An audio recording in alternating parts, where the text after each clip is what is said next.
Okay. Today we are going to be making a potholder. The best thing about this potholder is it's all made from scrap. And we all have plenty of that around. So join us and get ready to make a cute little Christmas project for yourself or a friend.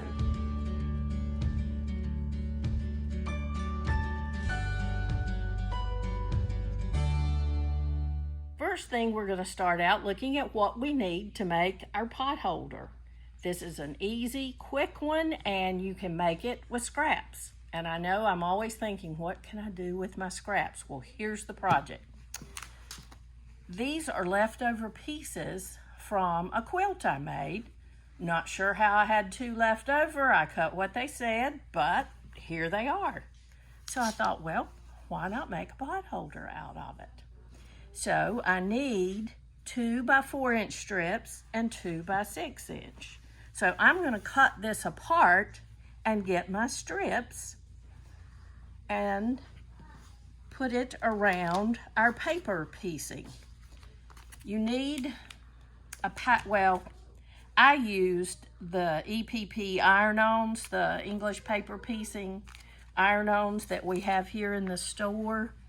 And I think you can see, well, you can't feel it, but there is a glue side and a paper side. And you start out by going around this paper. This one is an easy one to do. You may have a pineapple ruler where you've made pineapple blocks for your quilts before, and you could use that, but this is just quick and simple. This is a 2 inch. We have 50. There's 50 to a pack, and they're 2 inches, which means each side is 2 inches, okay? Not 2 inches across. Each side of the hexie has to be 2 inches. You could even draw this out if you wanted to, but I'm going the easy route. So you're gonna need, again, 6 short pieces, 6 longer ones. You will need a scrap of fabric for your center, and then you'll need a piece of batting, 1 piece of Insul Bright. I've cut 2 pieces. One will be my back. And I thought, why not just cut a couple? Because this is pretty. I thought, what neat little gifts this would make. So let's get started. First, we're gonna cut apart my carefully sewn together strip sets.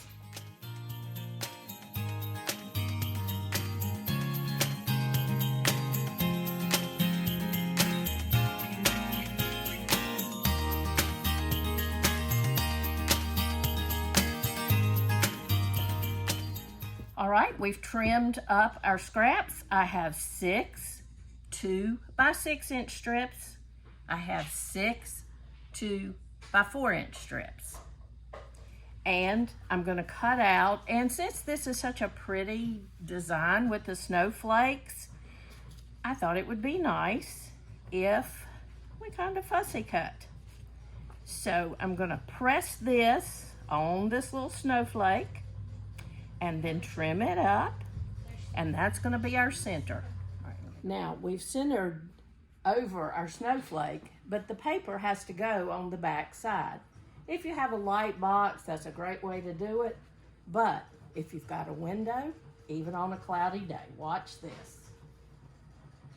So I need to use some kind of a stitch and seal that off. Yep, it's usually like one of your. Not sure you can see it, but there it is centered. All I have to do is press. And this is like our other stabilizers or heat and bond. You just want to put pressure on it for 6 to 10 seconds. Just enough to get it to stick, give it a little bit of support. Any ruler works as long as it's at least 2 inches long.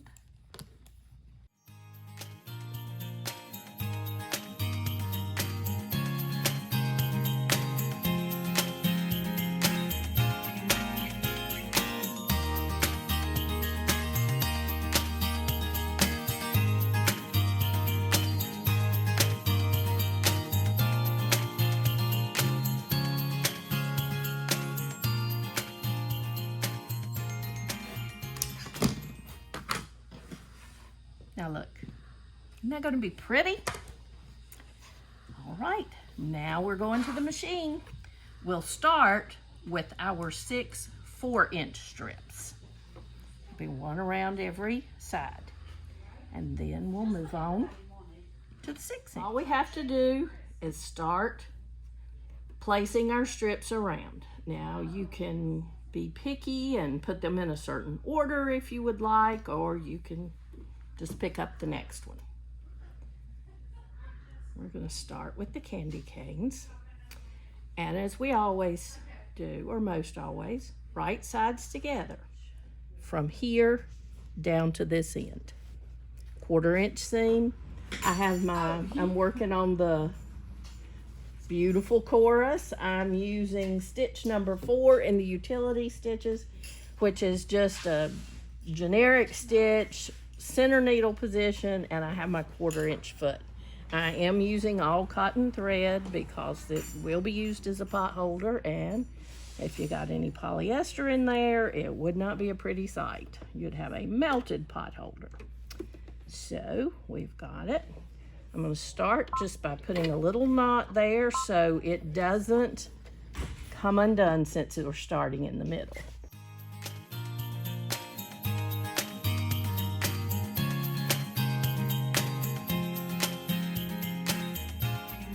And now you can see, sewed halfway, I'm going to press it, and we'll do the next one. Okay, now we're going to open up our seam. I just push the seam to the side of my 4-inch strip.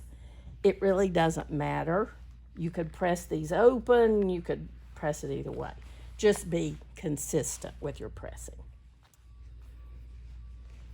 And remember, I had a scrap, so obviously I didn't trim real well, but guess what? It won't hurt a thing. Again, I want to make sure I have this point covered. And then we're going to stitch all the way across this one.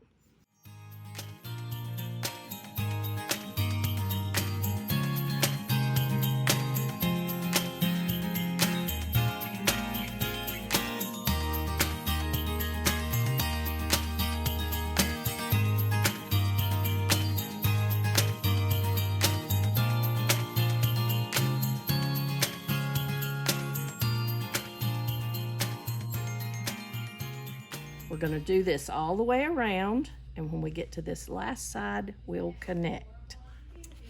All right, we're ready to put the last side on. We're going to stitch it down, and then we're going to connect this piece to this piece. All right, same way, stitching this one on. I'm going to fold this piece back. I don't want to catch it up just yet.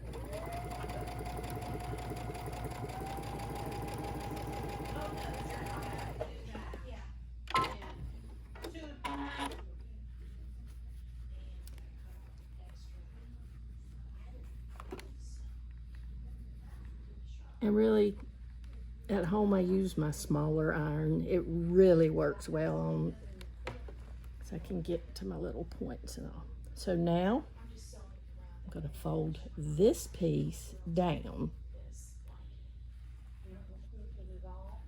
And here's where I started stitching. Let me just take the press out of right there. Open it back up. And you can see where I started stitching. But now, if you look at the piece that I started with, we're going to stitch the rest of it, and it's following the same pattern that we had on every one that we stitched. We had that little triangle there. It's making the same thing here. And those will get trimmed up.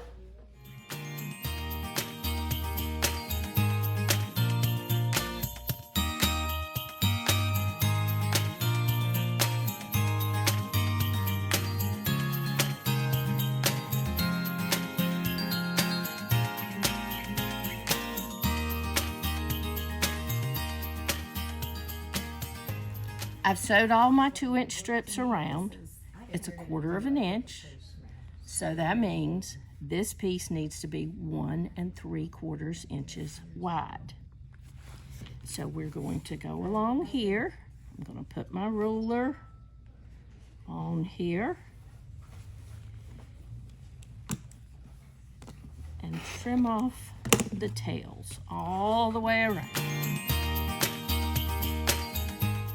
All right, I have my 6-inch strips. I do have one duplicate. Remember, I was using up scrap. So we're gonna start with it, and we're gonna start on this side so I don't have them in the same place. We're doing just like before. I've got to turn it to the back, make sure I've got a little bit of an overlap. I don't need a lot. And I'm gonna start halfway down again. Make another one of those easy connections.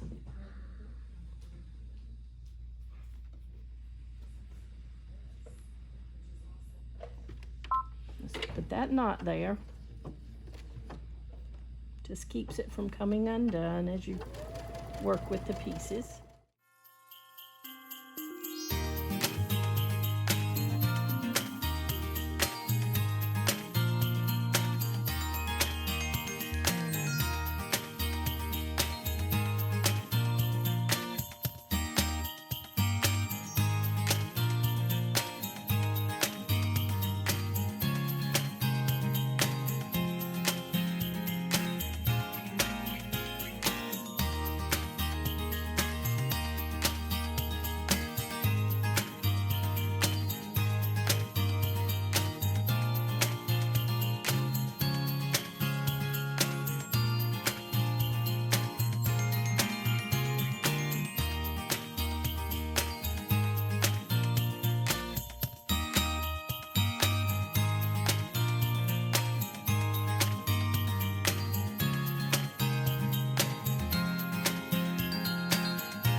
We're on the last piece.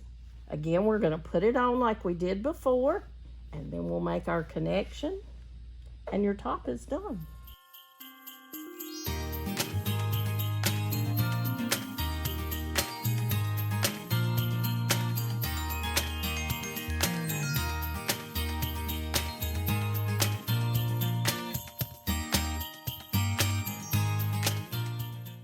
Now take your first piece, fold it back down, and sew from the end to where you started.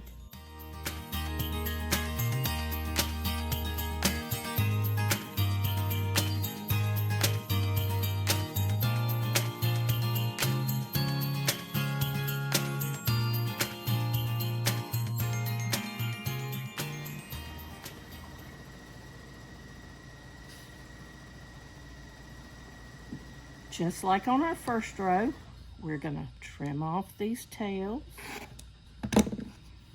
Again, it measures at 1 3/4. And there's our top. Now pretty? Now that we finished our top, we're going to put it together in the layers. We're gonna make it a pot holder. So, you're gonna need a scrap of Insulbright, scrap of backing fabric, and a scrap of batting.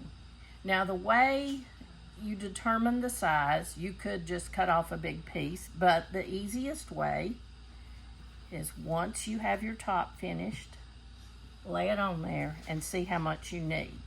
Because your hexie could vary. You may choose to do it a different size for whatever reasons. We know sometimes things don't always come out the exact size as the pattern says. So I just cut scraps, and I'm going to trim around it. For all 3 pieces, we're going to do this, and then we'll be putting the Insulbright and the top together and quilting it, and then the batting and the backing. So let's trim them out. I took a 6-inch strip of my backing fabric and I made it 2 inches wide. The pattern said to use ribbon. I didn't have ribbon, so we're just gonna make our own. Fold in each side. We do this all the time in our bag making and various projects. And then I'm gonna fold it in half again. We're gonna stitch down our little ribbon. Just gonna give it a little stitch, a little seam there, just to keep it from opening up.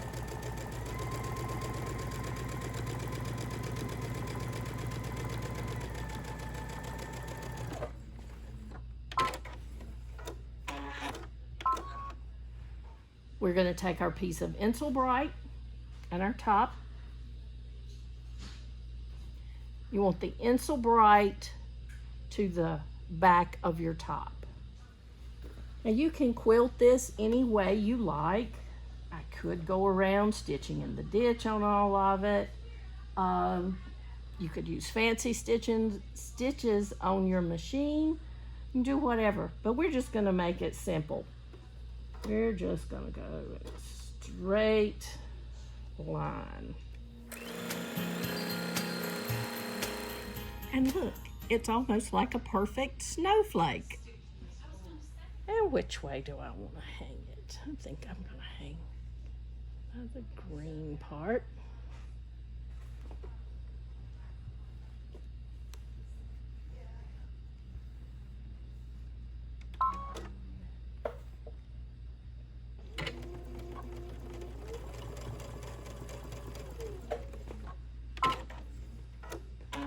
I just want to stitch across it to anchor it on there. Now I'm using my backing and my batting. I'm going to do the same thing that I did on the top. Just going to sew across from point to point, snowflake. And now I'm going to put my right sides together.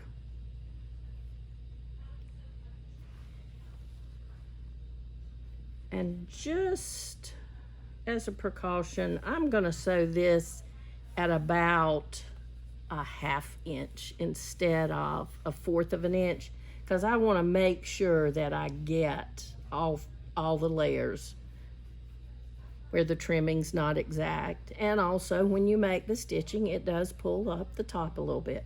So we're just going to make a bigger seam there. We're going to stitch around it, and on one side I'm going to leave about a 4-inch opening. So let's start stitching.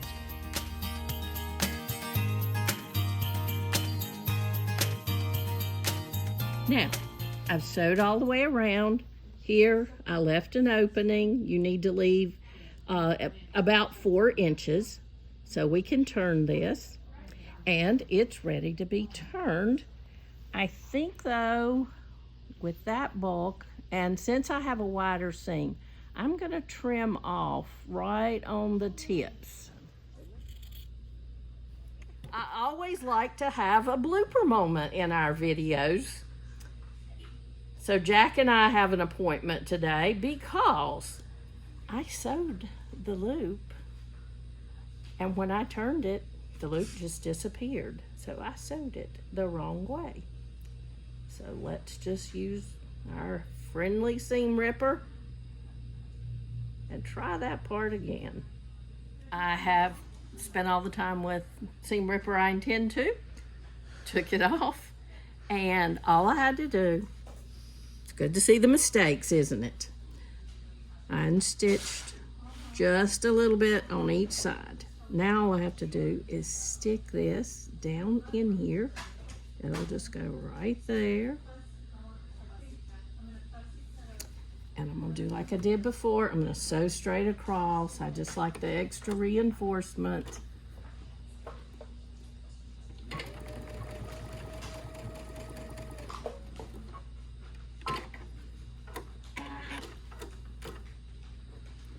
And now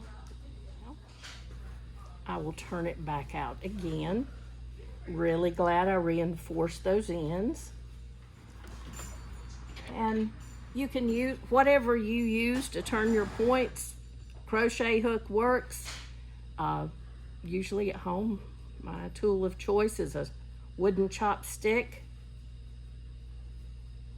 Push those points out.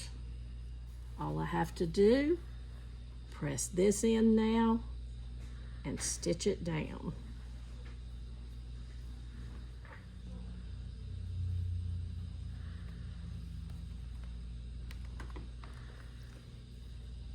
Then you can take your opening, you can hand stitch if you like, or if you don't like to hand stitch, you can even run a top stitch around the edge, which is what I'm going to do. And look at that, you've got a finished pot holder. Isn't that beautiful?